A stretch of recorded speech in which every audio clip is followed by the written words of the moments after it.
पिछले 6 महीने से किसान सड़कों पर है। उसके बाद जब सरकार की आंख नहीं खुल रही है तो ये काले कपड़े से कहाँ आंख खुलेगी सर? किसानों ने जिताया, इसीलिए जिताया था कि सड़कों पे हम 6 महीने पड़े रहे और आप हमें गालियां दें, आप हमें अपमानित करें। जब किसानों के आंदोलन के ऊपर हमला होता है तो किसान आंदोलन बाउंस बैक कर जाता है। किसान आंदोलन के पीछे देश की 12 पार्टियां खड़ी हैं कि हम समर्थन कर रहे हैं। ये पहली बार हुआ है, इतिहास में पहली बार हुआ कि किसान आंदोलन कर रहा है और बाकी विपक्षी दल उनके पीछे खड़े हैं।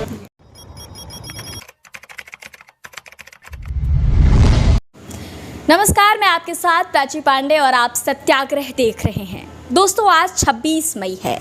ये एक आम दिन नहीं है, बेहद खास है।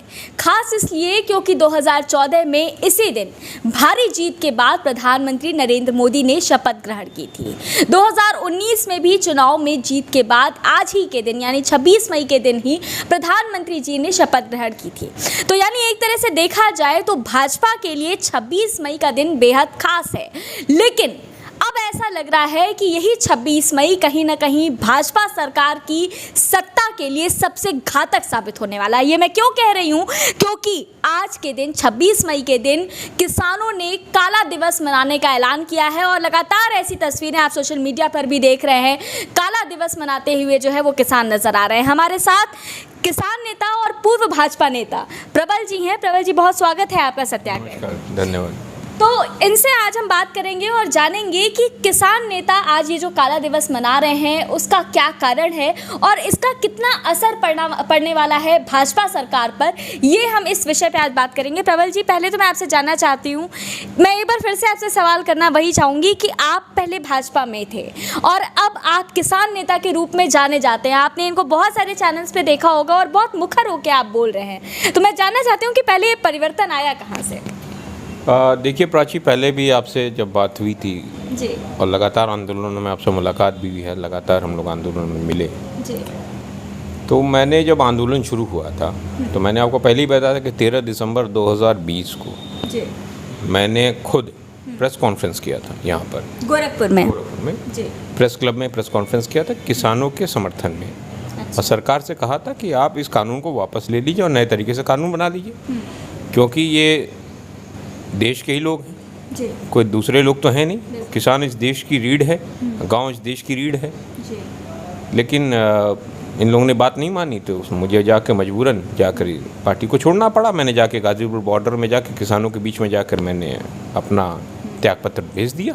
वर्तमान में भाजपा के अंदर जो है कोई boss is always right and company is never wrong के सिद्धांत पे चल रही है।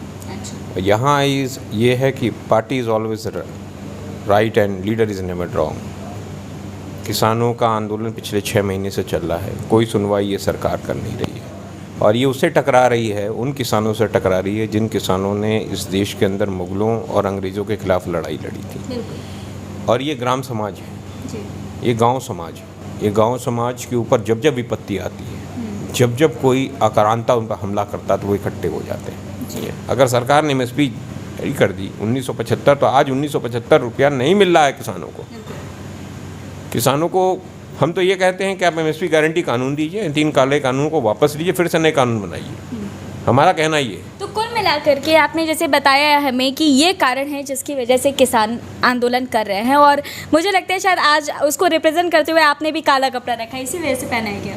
मैंने काला कपड़ा भी पहना है, इसीलिए अमूमन आप देखते हैं मैं लाइट कलर्स के कपड़े। मैंने जितनी बार भी प्रबल जी से, इसके पहले भी आप मेरे इंटरव्यूज़ देखे होंगे, आपने बहुजन टीवी पे मुझे देखा होगा, तो आमतौर पे आप लाइट कलर्स भी मुझे नज़र आए। तो आज इसी को रिप्रेजेंट करने के लिए काला कपड़ा है। हम लोगों ने आज 6 महीने जो पूरे हुए हैं उसको लेकर, और जब ये 2014 में जब ये प्रधानमंत्री बने थे तो 7 वर्ष पूरा हो रहा है इनको प्रधानमंत्री बने हुए थे, इन्होंने वो किया। और इसके साथ साथ हम 3 काले कानून की वापसी को लेकर और जो इन्होंने एमएसपी गारंटी कानून हमको नहीं दे रहे हैं उसको लेकर के एमएसपी गारंटी कानून दो। जो हमारे किसान मर गए, शहीद हुए हैं 400 से ऊपर, उनकी शहादत को लेकर, और जो वैक्सीन और ऑक्सीजन की कमी और उपचार मिलने के कारण कोरोना में भी जो लोग मरे हैं, लाखों लोग मर गए,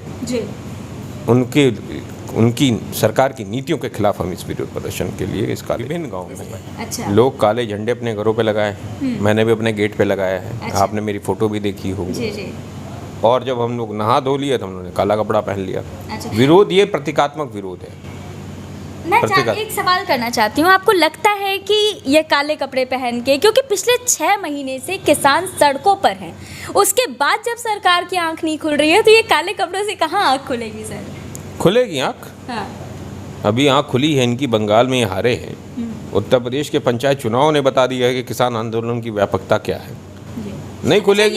ये भी आरोप लग रहा है राकेश टिकैत पे कि अभी पूरी तरह से वो उत्तर प्रदेश चुनाव को टारगेट करने जा रहे हैं। ऐसा कुछ आपको लगता है, क्योंकि आप किसान आंदोलन से काफ़ी समय से जुड़े हुए हैं? देखिए, टारगेट कोई करता उड़ता नहीं। हाँ ये सरकार अगर पहले बात मान ली होती तो ये सरकार की ही जीत होती। लेकिन सरकार ने जिस तरीके से किसानों के ऊपर आरोप लगाया, जी जिस तरीके से भारतीय जनता पार्टी के प्रवक्ताओं ने किसानों को मानहानि किया, मान मर्दन करने की कोशिश की, अपमानित करने की कोशिश की। 28 जनवरी को, 29 जनवरी को, 30 जनवरी को जिस तरीके से गाजीपुर बॉर्डर, सिंगू बॉर्डर और टिकरी बॉर्डर पर किसानों पर हमले करने की कोशिश की गई, मारने की कोशिश की गई। अभी भी कोरोना के दौरान भी ऑक्सीजन की बात, किल्लत की बात कहकर किसानों पर टारगेट करने की कोशिश की गई। जबकि तथ्य तो ये है कि मतलब इस देश के अंदर, मैं आपको बताऊं, इस किसान आंदोलन को ऊपरी शक्ति को चला रही है, कोई अदृश्य शक्ति चला रही है। जब और आज के दिन में एजेंडा, जो राजनीतिक एजेंडा है, वो किसान तय कर रहे हैं। और आज किसानों के पीछे, किसान आंदोलन के पीछे देश की 12 पार्टियां खड़ी हैं कि हम समर्थन कर रहे हैं। ये पहली बार हुआ है, इतिहास में पहली बार हुआ कि किसान आंदोलन कर रहा है और बाकी विपक्षी दल उनके पीछे खड़े हैं। पहले विपक्षी दल खड़े होते थे और लोग उनके पीछे जाते थे। आज लोग सड़कों पर खड़े हैं। आज सबसे बड़ा विपक्ष सरकार का, मौजूदा सरकार का कोई है, उनकी गलत नीतियों का है, तो वो किसान आंदोलन है। इसी से किसान आंदोलन से डर रहे हैं। किसानों के ऊपर क्या क्या आरोप नहीं लगाए, आरोप बहुत सारे इन लोगों ने लगाए। इन्होंने गलत इतने तथ्य प्रस्तुत किए जिसका हमेशा हम लोगों ने खंडन किया। और मैं अभी भी मांग करता हूँ कि आज आप अभी वर्तमान में जिस समय मैं आपसे बात कर रहा हूँ, अभी अगर ये इसी क्षण अगर ये 3 काले कानून वापस ले लें और MSP गारंटी कानून, हमारा आंदोलन खत्म हो जाएगा। हमारा आंदोलन पवित्र है। प्रबल जी, कई बार आरोप ये भी लगाए जा रहे हैं कि ये जो किसान हैं ये विपक्ष के साथ मिल गए हैं और सरकार के खिलाफ रणनीति बना रहे हैं। इस तरह की भी बात कही जा रही है सरकार की तरफ से, उनके नुमाइंदों की तरफ से, तो उनको क्या जवाब दीजिएगा? मैं तो कह रहा हूँ ना कि एजेंडा अब हम सेट कर रहे हैं, विपक्षी दल पीछे खड़े हैं, तो कौन किसका फ़ायदा उठा रहा है? फ़ायदा हम नहीं उठा रहे, फ़ायदा कोई विपक्षी दल हमसे नहीं उठाएगा। किसान आंदोलन, आज विपक्षी दलों की मजबूरी है कि वो किसान आंदोलन के पीछे खड़ी है। भारतीय जनता पार्टी को समय दिया था किसानों ने, उनको 2 बार उनको मैंडेट दे के किसानों ने जिताया। इसीलिए जिताया था कि सड़कों पे हम 6 महीने पड़े रहें और आप हमें गालियां दें, आप हमें अपमानित करें। आज गांव-गांव क्या स्थितियां हैं? वैक्सीन है कहीं ऑक्सीजन के सिलेंडर्स मिल रहे हैं गाँव में, टेस्ट हो रहा है कहीं गाँव में, RT-PCR टेस्ट हो रहा है। कितने लोग मर गए। आज नदियां पटी पड़ी हैं, तट पटे पड़े हैं गंगा के, यमुना के। आज हम दाह संस्कार नहीं हो रहा है। एक तस्वीर और सामने आ रही है, आपने गंगा की बात की, वहाँ पे जो कफन लोगों को कफन को उठाया गया था वो हटाए जा रहे हैं, तो उस तस्वीर के बारे में भी आप क्या सोचते हैं? मैं जानना चाहती हूँ, कि बहुत हृदय विदारक तस्वीर है। मैं ये सोच रहा हूँ कि जो हिंदू की बात करने वाले, हिंदू संस्कृति की बात करने वाले, हिंदुओं के ठेकेदार बनने वाली भारतीय जनता पार्टी, उनकी सरकार अंतिम क्रिया तो करने का सम्मान तो किया नहीं, और लोगों ने अपने लोगों को एक कर दिया कि वे राम नामी, जब आदमी मरता है हिंदू धर्म में तो उसको राम नामी, उसके ऊपर चद्दर चढ़ाए। आज वो भी हक तुम मुझसे छीन रहे हो, और वो इसलिए छीन रहे हो, इसलिए हटा रहे हो कि इसकी गणना न हो पाए, समतल हो जाए, बारिश आएगी तो समतल हो जाए। ये बहुत बड़ा अमानवीय कार्य है इन लोगों का। आपदा में अफसर ये लोग ढूंढ रहे हैं। इनके शिक्षा मंत्री अपने भाई को तो असिस्टेंट प्रोफेसर लगवा देते हैं, और नौजवान सड़कों पे घूम रहे हैं नौकरी के लिए। इस कोरोना काल में, EWS में, इकोनॉमिक वीकर सेक्शन में चले जा रहे हैं। ये विभिन्न गाँव में अच्छा। लोग काले झंडे अपने घरों पे लगाए हैं। मैंने भी अपने गेट पे लगाया है। अच्छा। आपने मेरी फ़ोटो भी देखी होगी। और जब हम लोग नहा धो लिए तो हम लोगों ने काला कपड़ा पहन लिया। अच्छा। विरोध ये प्रतीकात्मक विरोध है।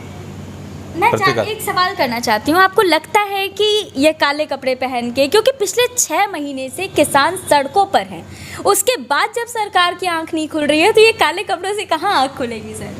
खुलेगी आंख। हाँ। अभी आंख खुली है इनकी, बंगाल में ये हारे हैं। उत्तर प्रदेश के पंचायत चुनाव ने बता दिया है कि किसान आंदोलन की व्यापकता क्या है। नहीं खुलेगी। ये भी आरोप लग रहा है राकेश टिकैत पे कि अभी पूरी तरह से वो उत्तर प्रदेश चुनाव को टारगेट करने जा रहे हैं। ऐसा कुछ आपको लगता है, क्योंकि आप किसान आंदोलन से काफ़ी समय से जुड़े हुए हैं? देखिए, टारगेट कोई करता उड़ता नहीं। हाँ। ये सरकार अगर पहले बात मान ली होती तो ये सरकार की ही जीत होती, लेकिन सरकार ने जिस तरीके से किसानों के ऊपर आरोप लगाया, जिस तरीके से भारतीय जनता पार्टी के प्रवक्ताओं ने किसानों को क्या मान हानि किया, मान मर्दन करने की कोशिश की, अपमानित करने की कोशिश की। 28 जनवरी को, 29 जनवरी को, 30 जनवरी को जिस तरीके से गाजीपुर बॉर्डर, सिंगू बॉर्डर और टिकरी बॉर्डर पर किसानों पर हमले करने की कोशिश की गई, मारने की कोशिश की गई। अभी भी कोरोना के दौरान भी ऑक्सीजन की बात, किल्लत की बात कहकर किसानों पर टारगेट करने की कोशिश की गई, जबकि तथ्य तो ये है कि मतलब इस देश के अंदर, मैं आपको बताऊं, इस किसान आंदोलन को ऊपरी शक्ति को चला रही है, कोई अदृश्य शक्ति चला रही है।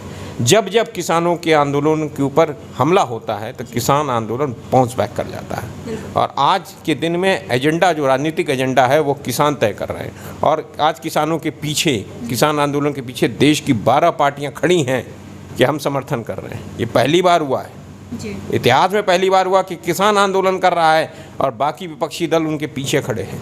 पहले विपक्षी दल खड़े होते थे और लोग उनके पीछे जाते थे, आज लोग सड़कों पर खड़े हैं। आज सबसे बड़ा विपक्ष सरकार का, मौजूदा सरकार का कोई है, उनकी गलत नीतियों का है, तो वो किसान आंदोलन है। इसी से किसान आंदोलन से डर रहे हैं। किसानों के ऊपर क्या क्या आरोप नहीं लगाए, आरोप बहुत सारे इन लोगों ने लगाए। इन्होंने गलत इतने तथ्य प्रस्तुत किए जिसका हमेशा हम लोगों ने खंडन किया।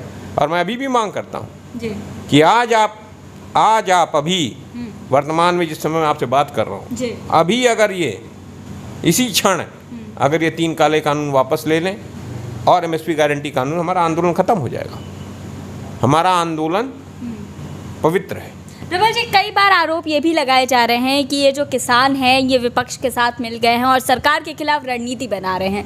इस तरह की भी बात कही जा रही है सरकार की तरफ से, उनके नुमाइंदों की तरफ से, तो उनको क्या जवाब दीजिएगा? मैं तो कह रहा हूँ ना कि एजेंडा अब हम सेट कर रहे हैं, विपक्षी दल पीछे खड़े हैं, तो कौन किसका फायदा उठा रहा है? फायदा हम नहीं उठा रहे, फायदा कोई विपक्षी दल हमसे नहीं उठाएगा। किसान आंदोलन, आज विपक्षी दलों की मजबूरी है कि वो किसान आंदोलन के पीछे खड़ी है। भारतीय जनता पार्टी को समय दिया था किसानों ने, उनको 2 बार उनको मैंडेट दे के किसानों ने जिताया, इसीलिए जिताया था कि सड़कों पे हम 6 महीने पड़े रहें और आप हमें गालियां दें, आप हमें अपमानित करें। आज गांव-गांव क्या स्थितियां हैं? वैक्सीन है कहीं ऑक्सीजन के सिलेंडर्स मिल रहे हैं गाँव में, टेस्ट हो रहा है कहीं गाँव में, RT-PCR टेस्ट हो रहा है, कितने लोग मर गए। आज नदियां पटी पड़ी हैं, तट पटे पड़े हैं गंगा के, यमुना के, आज हम दाह संस्कार नहीं हो रहा है। एक तस्वीर और सामने आ रही है, आपने गंगा की बात की, वहाँ पे जो कफन लोगों को कफन को उठाया गया था वो हटाए जा रहे हैं, तो उस तस्वीर के बारे में भी आप क्या सोचते हैं? मैं जानना चाहती हूँ, बहुत हृदय विदारक तस्वीर है। मैं ये सोच रहा हूँ कि जो हिंदू की बात करने वाले, हिंदू संस्कृति की बात करने वाले, हिंदुओं के ठेकेदार बनने वाली भारतीय जनता पार्टी, उनकी सरकार अंतिम क्रिया तो करने का सम्मान तो किया नहीं, और लोगों ने अपने लोगों को एक कर दिया कि वे राम नामी, जब आदमी मरता है हिंदू धर्म में तो उसको राम नामी, उसके ऊपर चद्दर चढ़ाएगी। आज वो भी हक तुम मुझसे छीन रहे हो, और वो इसलिए छीन रहे हो, इसलिए हटा रहे हो कि इसकी गणना न हो पाए, समतल हो जाए, बारिश आएगी तो समतल हो जाए। ये बहुत बड़ा ये अमानवीय कार्य है इन लोगों का। आपदा में अवसर ये लोग ढूंढ रहे हैं। इनके शिक्षा मंत्री अपने भाई को तो असिस्टेंट प्रोफेसर लगवा देते हैं और नौजवान सड़कों पे घूम रहे हैं नौकरी के लिए। इस कोरोना काल में, EWS में, इकोनॉमिक वीकर सेक्शन में चले जा रहे हैं कि नागरिक की कोई परवाह नहीं है। अगर नागरिक की परवाह होती तो संघ और भाजपा जो है 2 दिन पहले बैठकर उत्तर प्रदेश चुनाव के लिए विमर्श कर रही है। कोरोना से लड़ने का विमर्श नहीं हो रहा है। इनके पास करोड़ों, कहते हैं कि हमारे पास करोड़ों कार्यकर्ता हैं, कहाँ हैं वो कार्यकर्ता? कितनी लोगों की मदद कर रहे हैं? ये तो नेता भाग खड़े हुए हैं। MP MLA फ़ोन बंद करके भागे हुए हैं, मंत्री कहीं दिख नहीं रहे हैं और बस टीवी पर प्रचार चल रहा है।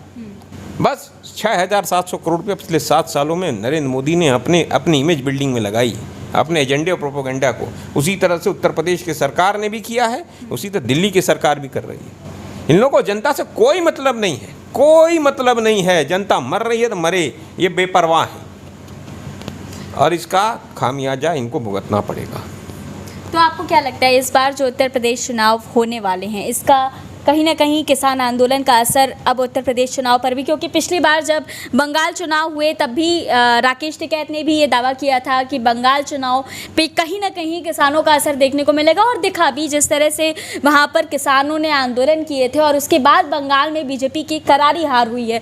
हालांकि एक्सपेक्टेड नहीं था, ये कहा जा रहा था कि हो सकता है कि इस बार भाजपा जीत जाए, लेकिन ग्राउंड पर मेरी भी जितनी रिपोर्टिंग है उसमें आपने देखा है, हमने ग्राउंड पर जितने भी लोगों से बात की उनमें से ज़्यादातर लोग जो है वो टीएमसी की ओर दिखाई पड़े। तो ऐसे में जो भाजपा का एक तरह से उसको झटका लगा है बंगाल में, और अब उत्तर प्रदेश में भी लोग कह रहे हैं कि किसानों का जो आंदोलन है उसका असर दिखने वाला है। और प्रबल जी, मैं आपसे भी जानती हूँ क्योंकि आप गोरखपुर में हैं और गोरखपुर कहा जाता है CM सिटी, योगी जी का गढ़ है, और यहाँ बैठ करके जब आप किसानों की बात करते हैं तो मन में थोड़ा बहुत डर है, कहीं लगता है कि शायद कहीं कोई कार्रवाई ना हो जाए कहीं, क्योंकि आजकल तो कोई भी सत्ता के खिलाफ बोलता है तो उसके ऊपर कार्रवाई हो जाती है।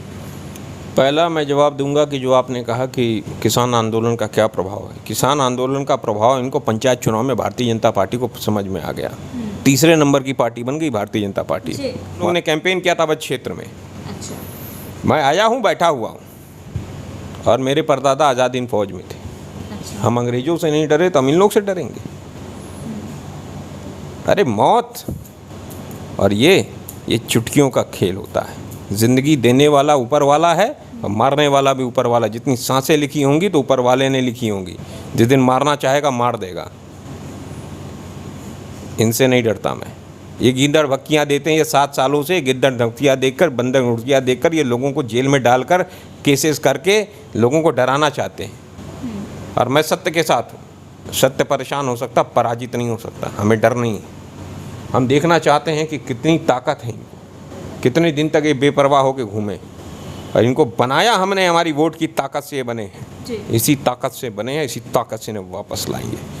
ये जितने इनके अहंकार है, सारे अहंकार को कोई तोड़ेगा तो किसान आंदोलन तोड़ेगा, क्योंकि इस बार इनकी लड़ाई गांव के लोगों से है, इस देश की आत्मा से है, देश की संस्कृति के खिलाफ ये काम कर रहे हैं। और भारत का किसान उठ खड़ा हुआ है, और भारत का किसान जब उठ खड़ा हुआ है तो समझ लो देश उठ खड़ा हुआ है। और इस आताताई इस दो कॉर्पोरेट कंपनियों के लिए इस देश के किसानों से लड़ाई लड़ रहे हैं। नरेंद्र मोदी जी वैक्सीन तो नहीं दे पा रहे हैं ना। आज बता देता हूँ, आपके दर्शकों को नॉलेज हो जाएगी। 6 महीने पहले पार्लियामेंट्री कमेटी ने ऑक्सीजन की किल्लत के बारे में विषय में भारत सरकार को बता दिया था, जिसमें नरेंद्र मोदी प्रधानमंत्री हैं। एक बात, इन्होंने उस पर कोई काम नहीं किया। इन्होंने ऑक्सीजन प्लांट तब नहीं लगाए। अगर ये उस समय फॉर फुटिंग पर जिस तरीके से ऑक्सीजन के प्लांट सब लगा रहे हैं, अगर उस समय लगा दिए होते तो 30% सप्लाई ऑक्सीजन की वहाँ पर रिजर्व होती। तो लोगों की जो जान गई है ऑक्सीजन किल्लत से नहीं जाती। दूसरी चीज़, महामारी विशेषज्ञ शाही जमील जो टास्क फोर्स के थे, जिन्होंने जेनेटिक कोड इसका किया था, जिन्होंने बताया कि संक्रामक है, उन्होंने फरवरी के अंतिम हफ्ते और मार्च के पहले हफ्ते में बता दिया था सरकार को कि ये संक्रामक दर से बढ़ने वाला है और इसमें युवा वर्ग, वो उन्होंने उसकी बात नहीं मानी। दूसरी लहर आ रही, उसकी बात नहीं मानी। आज इसका खामियाजा किसको भुगतना पड़ा? इस देश का युवा वर्ग, जिस हिंदुस्तान को गर्व था कि हम युवाओं का देश हैं। और वो कौन मरे हैं? 25 से 45 साल के नौजवान साथी मरे हैं। और वो कौन थे? वो अपने क्षेत्र के सर्वश्रेष्ठ लोग थे। और आज स्थिति यह है कि कई ऐसे परिवार हैं जहाँ पे बाप मर गए, माँ मर गई, बाबा मर गए, दादी मर गई, चाचा मर गए, चाची मर गए, छोटे छोटे बच्चे हैं। उन परिवारों का क्या होगा? इन्होंने देश का नुकसान किया है नरेंद्र मोदी, किसी और का नुकसान नहीं किया। इन्होंने देश का नुकसान किया। इन्होंने देश के लोगों के खिलाफ कार्रवाई की है। अब जैसा कि किसान नेता हैं प्रबल जी और लगातार किसान आंदोलन से जुड़े रहे हैं, तो इन्होंने जो भी जानकारी साझा की उससे साफ पता चलता है कि किसानों का जो रूप है, जो उग्र रूप है, वो जल्द ही अब दोबारा देखने को मिलेगा, क्योंकि आज काला दिवस इन्होंने मनाया है और आगे भी इनका यही कहना है कि जैसे ही कोरोना के केसेस कम होंगे, जैसे ही स्थिति सामान्य होगी, दोबारा से किसान बिल्कुल उसी तरीके से आंदोलन में जुट जाएंगे। और ऐसे में सरकार के लिए एक बहुत बड़ी चुनौती है कि वो किस तरह से किसानों को जो है वो मनाती है, किसानों की बात मानती है, या फिर अपने सत्ता के दंभ में ऐसे ही अंधी होकर के चलती रहती है। और जैसा कि आपने पहले भी देखा है, हमारी तमाम रिपोर्ट्स में आपने किसानों की भी बात सुनी है, क्योंकि किसान अब पीछे हटने वाले नहीं हैं। लेकिन अब यही देखने वाली बात होगी कि किसानों का जो आने वाला रूप है वो कैसा होता है और सरकार उनकी बात मानती है या नहीं मानती, आने वाला वक्त बताएगा। फिलहाल गोरखपुर से ग्राउंड रिपोर्ट्स कर रहे हैं, वो हम आप तक पहुंचाने की कोशिश करेंगे, इसलिए हमारे चैनल को सब्सक्राइब करिए, शेयर करिए। नमस्कार।